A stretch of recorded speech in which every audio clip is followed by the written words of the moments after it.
Assalamualaikum warahmatullahi wabarakatuh. Alhamdulillahirrabbilalamin. Wa bihi nasta'in wa ala umuri dunya waddin wa ala alihi wa sahbihi ajmain, amma ba'du. Anak-anak SMP Istiqomah Bandung yang dimuliakan Allah Subhanahu wa taala. Amin ya robbal alamin. Pada kesempatan yang berbahagia ini, Ibu akan memberikan materi mengenai akhlakul karimah. Anak-anak yang solih dan solihah, era digital ini menjadi tantangan tersendiri bagi setiap generasi bangsa yang terlahir di era digital. Karena apa?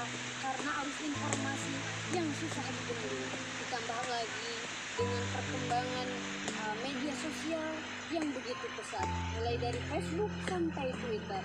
Apalagi di era digital ini sangat sulit sekali ya, dari mulai balita sampai tua renta. Senangnya itu youtuber terus dan hobinya tiktokan. Nah, alhamdulillah min dzalik. Semoga ananda semua tidak termasuk yang tersebut ya, karena harus kita ketahui semua hal tersebut menjadi tantangan yang begitu luar biasa bagi para orang tua dan para pengajar dalam mendidik dan membiasakan anak-anaknya supaya masa depan kelak menjadi anak-anak yang berkarakter dan yang berakhlakul karimah. Lalu apa sih itu akhlakul karimah? Nah, akhlakul karimah adalah akhlak yang mulia, akhlak yang terpuji, budi pekerti yang sesuai dengan tuntunan Al-Quran dan As-Sunnah. Nah, makanya dari itu, mari kita dalam kegiatan sehari-hari itu mengerjakan sesuatu yang sesuai dengan tuntunan Al-Quran dan As-Sunnah. Nah, lalu ada pertanyaan, Bu, langkah apa saja sih yang harus kita lakukan supaya kita ini termasuk orang-orang yang berakhlakul mulia? Nah, ada 6 langkah yang harus kita lakukan. Langkah yang pertama, kita hendaknya mengkaji dan mendalami ilmu-ilmu yang berkaitan dengan ayat-ayat atau dalil-dalil Al-Quran dan Al-Hadis yang sesuai dengan akhlakul karimah. Nah, yang kedua, kita harus pintar memilih teman. Jadi kita harus pintar dalam bergaul. Memang boleh, Bu, memilih teman? Tentu saja boleh. Hal demikian ada di dalam kitab Ta'lim Muta'alim bahwasannya kita itu harus pintar memilih teman. Kita harus memilih teman yang tekun, yang warok dan hati-hati, dan yang tentunya yang baik hati. Kita harus menghindari teman-teman yang pemalas, pengangguran, suka membohong, apalagi seorang yang suka memfitnah. Nah, kita harus menghindari teman seperti itu ya. Sebagaimana syair di dalam sebuah syair yang begitu luar biasa yang berbunyi, janganlah kau tanyakan jati diri kepada seseorang, tapi lihatlah siapa temannya, karena sesungguhnya seseorang itu akan mengikuti perilaku temannya. Sebuah syair yang luar biasa. Poin yang ketiga yaitu kita harus takut dengan ketika kita melakukan hal yang buruk atau sifat-sifat yang buruk, nanti akan menyebabkan sesuatu yang buruk juga ya. Jadi kita harus sudah terpikir di benak kita gitu, wah ketika kita melakukan hal yang buruk maka Allah akan benci kepada kita, manusia pun akan benci kepada kita, termasuk alam semesta.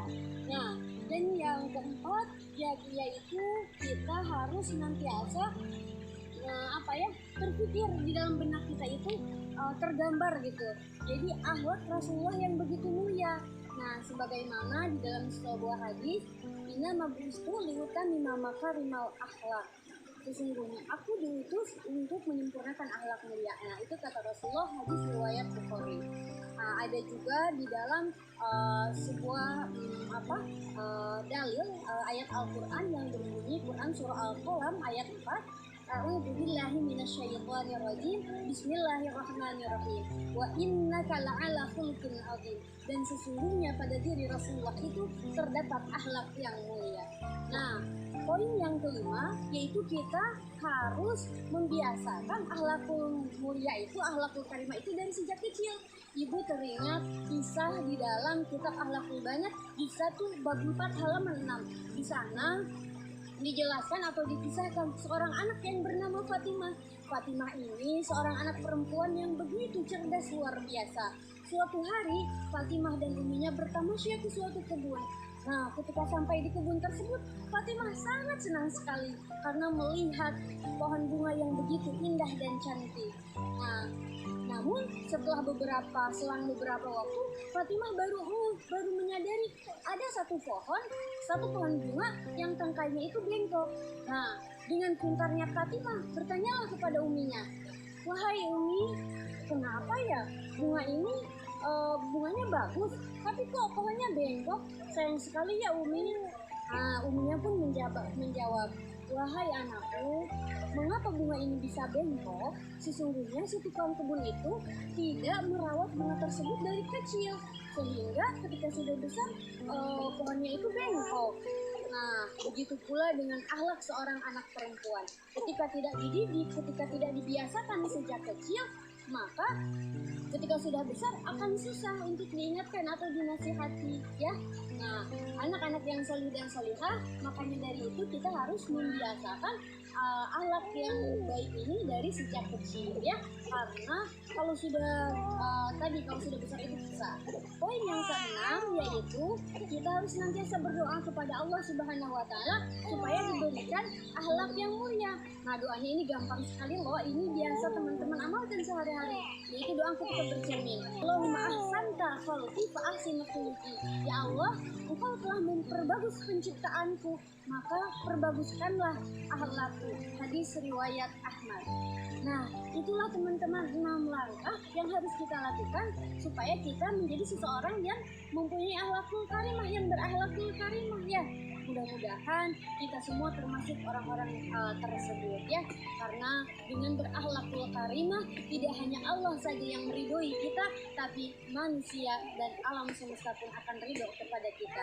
Mohon maaf apabila terdapat kesalahan. Billahi taufiq hidayah wal inayah. Wassalamualaikum warahmatullahi wabarakatuh.